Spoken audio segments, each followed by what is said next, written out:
54 ans, 26 ans d'entretien dans la même école primaire de Caen. Et un matin de septembre, Monique a ouvert son relevé de compte et elle a vu quelque chose qui lui a coupé les jambes.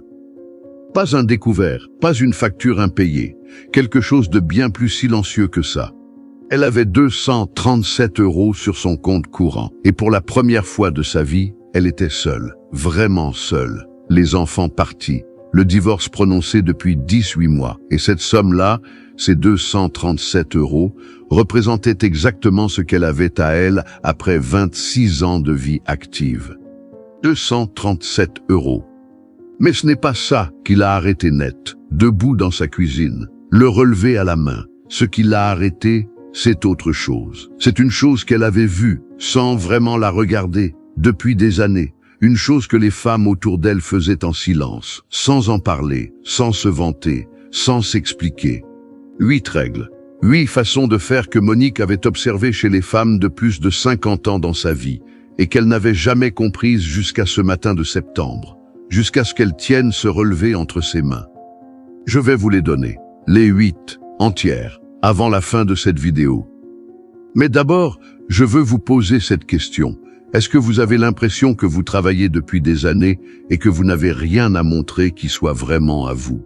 Que votre argent est toujours de l'argent du foyer, de la famille, des autres, mais jamais vraiment votre argent à vous? Que vous gérez tout, mais que vous ne possédez rien? Monique connaissait cette sensation. Elle ne savait juste pas encore que les femmes autour d'elle avaient depuis longtemps trouvé la réponse. Monique avait 54 ans. Agent d'entretien à l'école primaire Jules Ferry de Caen depuis 26 ans. Elle arrivait à 7 heures du matin, avant les enfants, avant les enseignants, quand les couloirs sentaient encore la nuit et la cire froide. Elle balayait, elle lavait, elle désinfectait, elle rangeait. Elle connaissait chaque recoin de ce bâtiment mieux que son propre appartement. Elle avait 2 enfants, Laurie, 30 ans, qui vivait à Bordeaux avec son compagnon, et Florian, 27 ans, qui venait de partir à Nantes pour un nouveau poste. Le divorce avec Jacques avait été prononcé en mars de l'année précédente. 9 ans de mariage. L'appartement était maintenant à elle seule. 62 mètres carrés au 2e étage d'une résidence calme à la périphérie de Caen. Trop grand, trop silencieux. Elle portait en permanence, même le week-end, une légère trace de produit de nettoyage sur l'intérieur des poignets. Un résidu invisible qui restait sous les gants, dans les creuses de la peau. Elle avait essayé plusieurs crèmes pour les mains au fil des années. Rien n'effaçait vraiment cette odeur légère de citron chimique qui lui rappelait, chaque fois qu'elle posait la main sur son visage le soir, ce qu'elle avait été pendant 26 ans. Dans sa chambre, sur l'étagère du haut de l'armoire, derrière les pulls d'hiver pliés, il y avait une petite jarre en verre avec un couvercle en métal doré. Elle l'avait achetée 3 ans plus tôt dans une brocante, pour 60 centimes. Elle ne l'avait pas mise dans la cuisine avec les autres bocaux. Elle l'avait montée dans la chambre sans vraiment se l'expliquer. Elle l'avait posée là, vide, propre, fermée. De temps en temps, quand elle cherchait quelque chose dans l'armoire, elle la voyait, petite, lumineuse dans la pénombre. Elle ne l'avait jamais remplie. Elle ne savait pas encore avec quoi. Le relevé était arrivé un mardi matin de septembre. Monique avait toujours regardé les relevés rapidement, vérifié qu'il n'y avait pas d'erreur, rangé la feuille dans le classeur. 20 ans de réflexe. Ce mardi-là, elle la regardait vraiment. Peut-être parce que Laurie avait appelé la veille pour parler des vacances de Noël, et que pour la première fois, Monique avait réalisé qu'elle ne savait pas si elle pourrait se permettre le billet de train pour Bordeaux. 237 €. Elle avait compté sur le livret d'épargne. Mais le livret d'épargne était un livret joint. Il était passé à Jacques dans l'accord de divorce. Elle avait signé sans lire. Son avocate lui avait expliqué. Elle n'avait pas vraiment entendu. 3200 € partis avec Jacques, qu'elle avait construits aussi, qu'elle ne reverrait pas. Elle a posé le relevé sur la table. Elle est allée dans la chambre. Elle a ouvert l'armoire. Elle a sorti les pulls du haut, un par un. Elle a pris la petite jarre en verre dans ses 2 mains. Elle l'a tenue, vide, légère, le couvercle doré froid sous ses doigts. Elle a pensé à repartir, ranger ses affaires, aller ailleurs. Chez Laurie, chez Florian, quelque part où la cuisine ne serait pas silencieuse comme ça. Elle a reposé la jarre sur le lit, à côté d'elle, et elle est restée assise sans bouger pendant très longtemps. C'est ce soir-là qu'elle a eu le message de Colette, une ancienne collègue partie à la retraite 2 ans plus tôt, qui lui disait simplement qu'elle pensait à elle et qu'elle passait si elle voulait. Monique avait répondu merci sans donner de suite. Elle avait l'habitude de répondre merci sans donner de suite. Elle avait glissé son téléphone sous l'oreiller et n'avait pas rappelé. Un mercredi de la fin septembre, Monique faisait la queue à la pharmacie du centre-ville pour renouveler son ordonnance pour la tension. La file était longue. Une pharmacie de quartier, une seule préparatrice visible, 2 clients au comptoir qui prenaient leur temps. Monique avait son numéro. Elle attendait debout, son sac contre elle. À sa gauche, une femme assise sur la chaise en plastique réservée aux personnes qui attendent. Petite, 70 ans peut-être, les cheveux entièrement blancs, coupés courts, précis, une veste en lainage gris fermée jusqu'en haut. Pas de bijoux, pas de téléphone. Des mains posées l'une sur l'autre sur les genoux, dans une attitude qui n'était pas de la résignation, c'était différent, c'était quelque chose de plus stable que ça. La femme regardait la file devant elle sans impatience. Elle avait l'air de quelqu'un qui a appris, depuis longtemps, que le temps perdu à attendre n'est pas vraiment du temps perdu, si on sait quoi faire de l'attente. Monique n'avait rien à faire de l'attente, elle n'avait rien dans les mains. Elle regardait les boîtes de médicaments dans les vitrines. La femme a dit, doucement, sans se tourner tout à fait. « Vous avez l'air de porter quelque chose de lourd aujourd'hui. » Monique a hésité, puis elle a dit que ça allait. Puis elle a regardé la file devant elle. Et puis, sans savoir pourquoi, elle a dit « J'ai regardé mon relevé de compte mardi et j'ai réalisé que j'ai rien à moi, après 26 ans. » La femme a hoché la tête, une fois lentement, sans l'air étonné, comme si c'était quelque chose qu'elle avait entendu beaucoup de fois. « Vous savez ce qu'on fait, nous, les femmes de plus de 50 ans ?» Elle avait dit « nous » avec quelque chose de tranquille, comme une porte ouverte. Monique l'a regardé. On fait semblant de ne pas savoir, et en silence, on fait exactement ce qu'il faut. Un temps, la préparatrice appelait un numéro, pas le leur. Alors la femme a dit, posément, avec le poids simple de quelqu'un qui n'a plus besoin de démontrer. La racine ne se voit pas, c'est pour ça qu'on ne peut pas l'arracher. Elle n'a pas expliqué. Elle a laissé la phrase tenir toute seule dans l'air de la pharmacie, entre les boîtes de vitamines et les présentoirs de crème solaire déjà hors saison. Le numéro de Monique a été appelé. Elle s'est levée. Avant d'aller au comptoir, elle a regardé la femme. La femme lui a souri.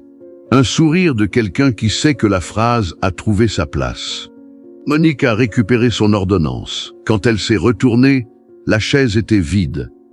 En rentrant de la pharmacie, Monique a marché lentement. Elle n'avait pas pris le bus. 40 minutes à pied. Le ciel de septembre était gris et frais. Ce gris normand doux qui ressemble à quelque chose entre la brume et la lumière. Et pendant ces 40 minutes, les 8 règles lui sont revenues. Pas comme une révélation. Comme des choses qu'elle avait vues sans les regarder pendant des années. La première règle, et celle-là, elle avait vu sa propre mère la pratiquer sans jamais la nommer. Ne jamais mettre tous ses œufs dans le même panier, et surtout, ne jamais mettre tous ses œufs dans un panier qui n'est pas à son nom. Sa mère avait un livret à elle, pas le livret commun. Un livret à elle. Personne ne savait combien il y avait dedans. Sa mère n'en parlait pas. Et Monique avait grandi en pensant que c'était de la méfiance. Ce mercredi de septembre, elle a compris que c'était de la sagesse. La deuxième règle, ne jamais appeler ça des économies pour les vacances ou un fonds d'urgence. L'appeler par son vrai nom, à soi, dans sa tête seulement. Sa liberté. Les femmes de plus de 50 ans que Monique avait connues dans sa vie, les femmes qui tenaient debout après un divorce, après un licenciement, après un deuil, elles avaient toutes, sans exception, quelque chose à elles.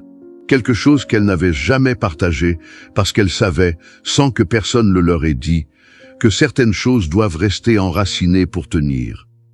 La troisième règle, et voilà la première grande surprise de ce jour-là. Elle avait cru pendant des années que les femmes qui s'en sortaient mieux qu'elles gagnaient plus. Faux. Les femmes qui s'en sortaient mieux qu'elles pensaient à plus long terme. Elles mettaient de côté même quand c'était peu. 20 € par mois, 30, parfois 10. Elles ne commençaient pas quand elles auraient assez pour que ça compte. Elles commençaient maintenant. Et elles ne s'arrêtaient pas.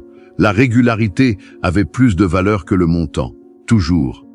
La quatrième règle, et celle-là avait failli la faire trébucher dans la rue, tellement elle était évidente une fois énoncée. Elle ne parlait jamais de l'argent qu'elle gagnait, et elle ne parlait jamais de l'argent qu'elles économisaient. Pas par honte, par protection. L'argent qu'on annonce devient l'argent qu'on emprunte. L'argent qu'on cache avec dignité reste l'argent qu'on garde.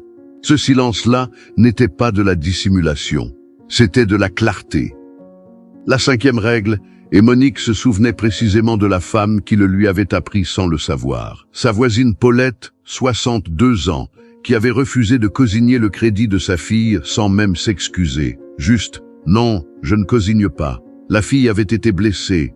Paulette avait serré Monique dans ses bras 2 semaines plus tard en lui disant « Si tu dis non une fois clairement, tu n'as jamais à le répéter ». Monique avait pensé que Paulette était dure. Ce mercredi de septembre, elle comprenait que Paulette avait juste appris, à un prix qu'elle ne racontait à personne, que son argent était sa dernière ligne de défense. La 6e règle surgissait directement de la phrase de la pharmacie. La racine ne se voit pas. Ce que tu construis sous la terre, personne ne peut l'arracher. Cela voulait dire investir dans des choses invisibles. Pas forcément de la bourse ou de l'immobilier, pas à son niveau, mais des choses qui prenaient de la valeur sans se voir. La formation, le soin de sa santé avant que ça coûte plus cher de la négliger. La relation entretenue avec les bonnes personnes. L'argent mis de côté sur un compte qu'on ne regarde pas tous les jours, ce qui pousse sous la surface. La 7e règle, et voilà le 2e choc. Monique avait passé 26 ans à économiser sur sa propre personne pour dépenser sur les autres. Robe moins chère, coiffeur moins souvent, crème de soins basique, et elle avait tout donné avec une régularité de métronome à des besoins qui n'étaient pas les siens. Les femmes de plus de 50 ans qui tenaient debout avaient compris une chose à l'envers de ce qu'on leur avait appris. Prendre soin de soi n'est pas un luxe qui vient après les autres. C'est ce qui rend possible de prendre soin des autres sur la durée. Une femme qui s'est sacrifiée jusqu'à l'os n'a plus rien à donner. Une femme qui a gardé quelque chose pour elle peut encore donner pendant des années. Et la 8e règle, la dernière, celle que Monique avait mise le plus longtemps à formuler. Elle ne comparait jamais leur situation à celle des femmes qui avaient un plus. Jamais. Elle regardait leur propre chemin, leurs propres chiffres, leur propre progression.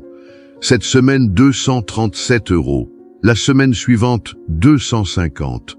Le mois d'après, peut-être 280. La progression n'avait pas besoin d'être rapide. Elle avait besoin d'être continue. Et continue, elle pouvait la tenir. Elle l'avait tenue 26 ans dans un couloir d'école à 6 heures du matin. Elle pouvait tenir ça. En octobre, Monique avait ouvert un livret d'épargne à son nom seul. 20 € la première semaine, 30 la deuxième. Elle avait appelé sa banque. Elle avait demandé comment faire. L'agent lui avait expliqué. Elle avait dit merci et raccroché. En novembre, Florian avait appelé pour lui demander si elle pouvait l'aider à financer un meuble. Elle avait dit non, doucement, sans s'excuser trop. Il avait été silencieux. Puis, il avait dit qu'il comprenait. Il comprenait avait duré 3 semaines avant qu'ils ne reparlent normalement. Mais ils avaient reparlé.